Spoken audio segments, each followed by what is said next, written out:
ഓ ചെറുപ്പക്കാരാ, വൃത്തികേട് കണ്ടിട്ട് കണ്ണ് കേടുവന്നാൽ പിന്നെ പൊന്നു നബിയെ കാണാൻ പറ്റൂല മോനെ. തോന്നിവാസം കേട്ട് കാത് കേടുവരുത്തിയാൽ മുത്തുനബി തങ്ങളുടെ വിളി കേൾക്കാൻ പറ്റൂല മോനെ. അന്യപെണ്ണിനെ പ്രണയിച്ച് കൽബ് കേടുവരുത്തിയാൽ മുത്തുനബി തങ്ങളുടെ മഹബത്തുണ്ടാവൂല മോനെ. വൃത്തികേട് ചെയ്യാൻ കരുതി നടന്നാൽ ഹബീബായ തങ്ങളുടെ കൽബിലുണ്ടാവൂല മോനെ. നബി സല്ലല്ലാഹു അലൈഹി വസല്ലം തങ്ങൾ നജസുള്ള സ്ഥലത്തിരിക്കൂലല്ലോ, മാലിന്യമുള്ള സ്ഥലത്ത് നിൽക്കൂലല്ലോ. തങ്ങളുടെ ശരീരത്തിൽ നിന്ന് ഒരിക്കലും ഒരു ദുർഗന്ധവും ഒരാൾക്കും ഉണ്ടായിട്ടില്ല. തങ്ങൾ ഒരു വഴിയിൽ നടന്നാൽ ആ വഴി തന്നെ തിരിച്ചറിയുന്നത് കസ്തൂരിയുടെ ഗന്ധം കൊണ്ടാണ്.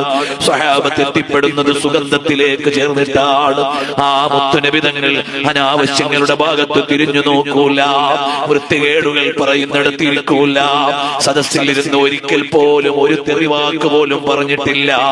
ഒരിക്കലും ഒരു കളവിന്റെ ആദ്യ വാക്ക് പോലും പറഞ്ഞിട്ടില്ല.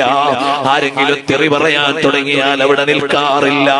സദസ്സിലിരിക്കുമ്പോൾ ഔറത്തിനെ കുറിച്ച് ആരെങ്കിലും പറഞ്ഞാൽ തങ്ങളങ്ങ് മാറിക്കളയും. അത്ര വൃത്തിയോടെ ജീവിച്ച പുണ്യനബി തങ്ങള് വൃത്തികേട് നിറച്ച എന്റെ കൽബിൽ എങ്ങനെ വരാനാണ്?